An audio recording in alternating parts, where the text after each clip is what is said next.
Si la fin du monde était pour demain, aucun d'entre vous ne serait prêt.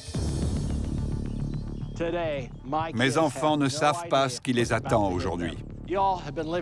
Vous avez mené la belle vie et ça doit changer. Vous devez évoluer. Oubliez vos téléphones portables et Internet. C'est un autre état d'esprit. Je veux m'assurer que mes enfants soient bien préparés pour la fin du monde. Mon père invente toujours des trucs un peu fous quand il veut enseigner une leçon. Si on veut survivre à un cataclysme, on doit s'entraîner. Franchement, je me demande ce qu'il nous réserve. Je compte leur montrer à quel niveau de préparation ils en sont aujourd'hui.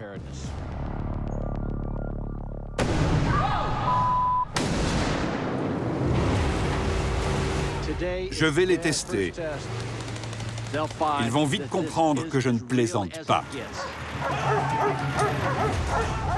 Allez, allez, allez! Allez, allez, allez, allez! J'ai entendu une explosion. Je me suis dit, mais qu'est-ce qui se passe? Je vais vous montrer à quel point notre famille et ce château sont vulnérables. J'ai vu débarquer des camions remplis de gens masqués et armés. J'ai fait appel à une vingtaine d'amis masqués et armés. Une vraie armée de l'apocalypse. Protégez-vous et survivez! Mon père a ensuite sorti un sac rempli de masques. Mettez vos masques! J'ai voulu voir leur réaction. Ils se sont mis à paniquer. Ils couraient partout comme des rats. C'était une vraie invasion. C'est arrivé très vite. J'étais tétanisé. J'ai organisé une manœuvre militaire classique. Une explosion pour les surprendre, de la fumée pour les effrayer, une attaque frontale pour les écraser et des troupes sur les flancs pour intercepter ceux qui tentent de s'échapper. J'ai tout de suite voulu sauter par la fenêtre et Dawn-Marie m'a suivi. J'ai essayé de les arrêter et en 2 secondes, je me suis retrouvé au sol avec un bouseux qui me criait dessus. Bouge pas! Mon premier réflexe a été de me cacher derrière un morceau de polystyrène.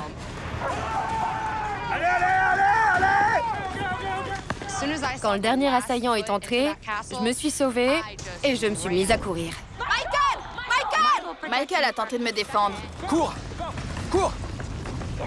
Je savais pas où j'allais, mais je sauvais ma peau. Au sol! Arrête-toi! Ne bouge plus! Arrête! À terre! Reste à terre! Arrête!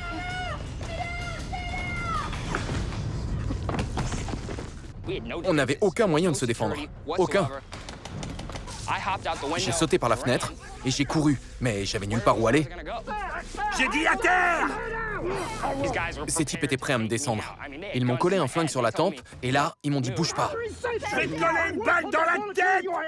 Allez, allez, allez! J'ai dévalé la colline et j'ai vu qu'un type me poursuivait en quad. Attrapez-la! Attrapez-la! Vite, vite! Non, pitié! Attachez-la! Je voulais m'en sortir, alors j'ai couru le plus vite possible. Je voulais prouver à mon père qu'au moins une de ses filles pouvait s'en tirer. Il fallait sauver la descendance. J'ai couru sur une bonne distance. Je pensais être tirée d'affaire. Puis j'ai regardé derrière moi. Allez, allez, allez! Allez, allez, allez, allez! Allez!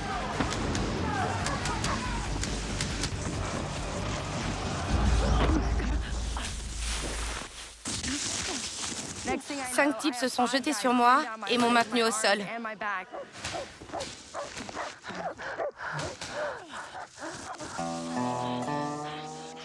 Allons-y! Ça m'a fait prendre conscience que ça pouvait arriver à n'importe quel moment et qu'on n'y était vraiment pas préparé.